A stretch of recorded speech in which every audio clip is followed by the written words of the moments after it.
Hello crafty friends, and welcome to another mixed media ideas video. In front of me I have a piece of Daler Rowney mixed media paper, and I'm going to use two colours on it today, broken china and wilted violet, both distress oxides. I'll put some broken china on my mat, squirt it with some water, squirt my paper with some water, and then smush on using my smusher. If you've not made a smusher yet, there are instructions in a video linked below. And now I'm going to smush down some wilted violet, add water, add a bit more water here, and then smush on this half. And I'll let the two mix where they meet. And while this is still wet, I'm going to spatter on some pale gold metallic watercolour.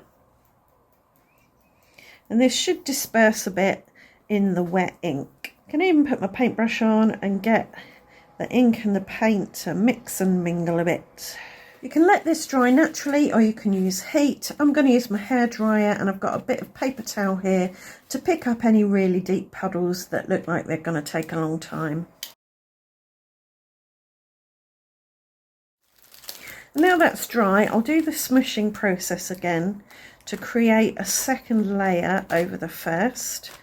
I'm not going to put quite as much ink on, and I'm doing a wet on dry technique, not wetting the paper first. So we should get some more defined shapes. I'll also spatter in some more gold, and now for a bit more wilted violet.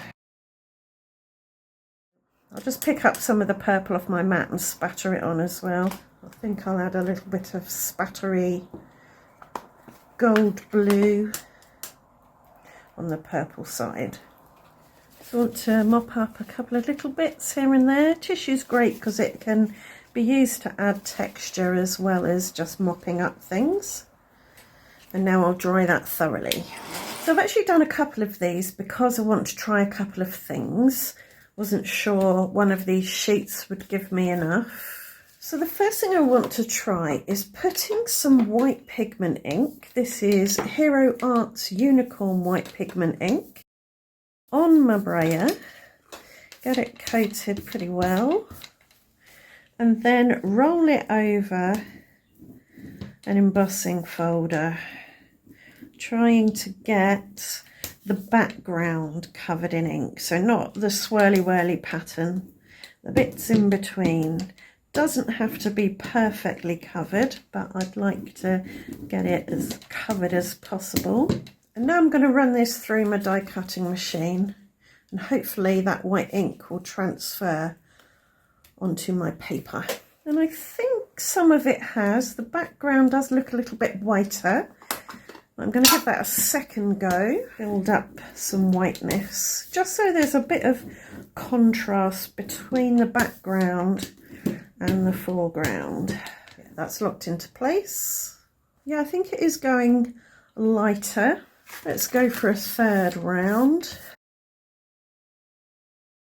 Right, I think that's probably as good as it's going to get. You can see probably more on the violet side that the background is lighter than the pattern.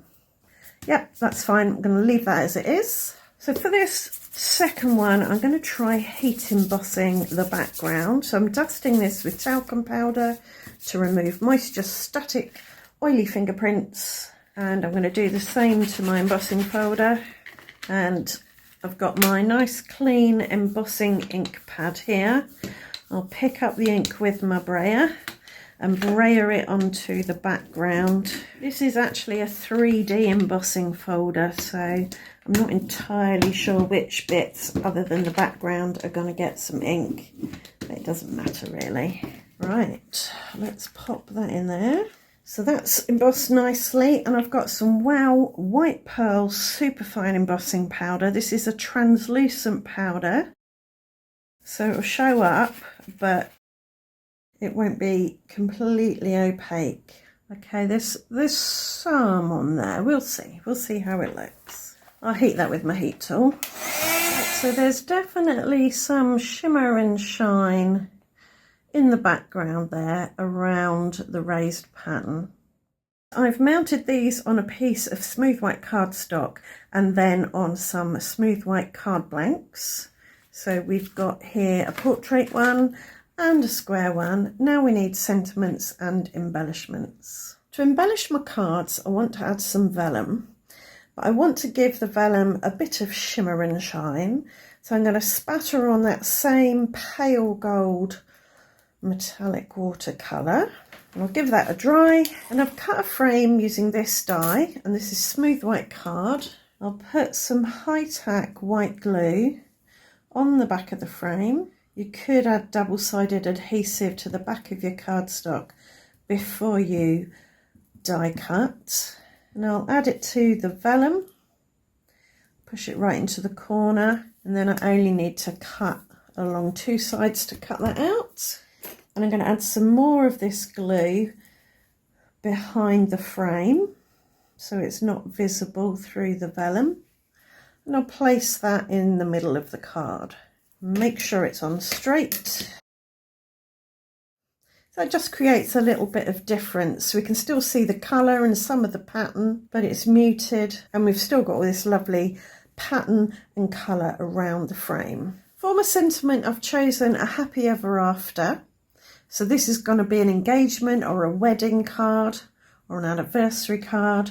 And I've put 2 pieces of foam with a gap in the middle so that I can place my sentiment here on this intersection of the rule of thirds, and it can straddle the frame. I might pull it in a little bit. And now I've got a piece of foliage. Looks like a collection of different types of leafy branches.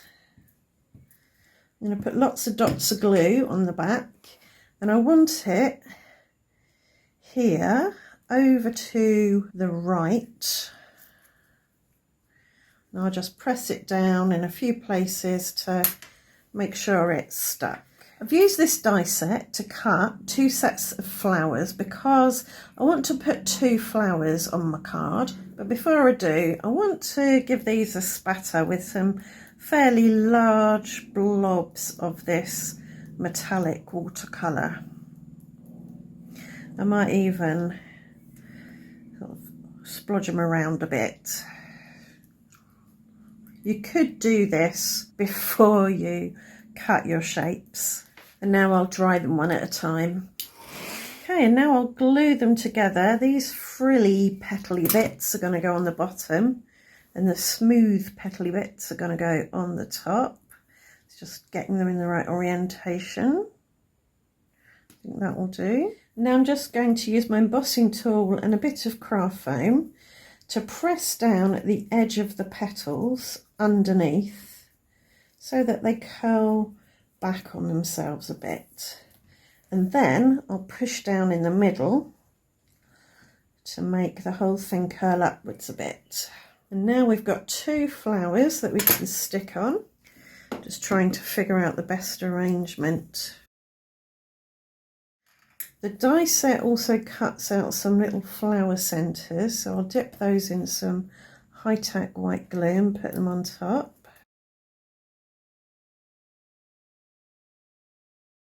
Just hold those in place while they stick. It also cuts out some leaves, so we'll use those to fill out the design, I think. I'm going to add a pale gold Nouveau drop just to the very centre of the flowers. It's a slightly different gold to the gold that I've added, but I think it will work fine. Could always put a white one in there. And I'm just going to make some DIY enamel dots by splodging some gold on a square of white card. I've deliberately made it quite splotchy because everything's quite splotchy, and I'll use some matte gel medium to stick down my circles.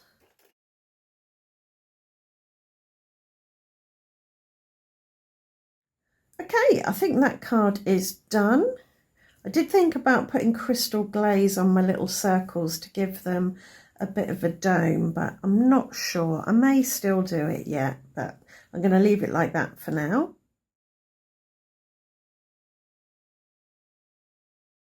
I've also done the other one in much the same way, so I didn't record the process. I cut a square frame, popped it on spattered vellum, but instead of putting it on square, I twisted it so it's like a diamond. I put a thankful for you sentiment in the middle, and I used these two frilly, flowery seed head type dies to cut out 2 flowers, and I covered the top bit in a splotchy gold as well with some spattering, and I put those over to the left and overlapped the sentiment.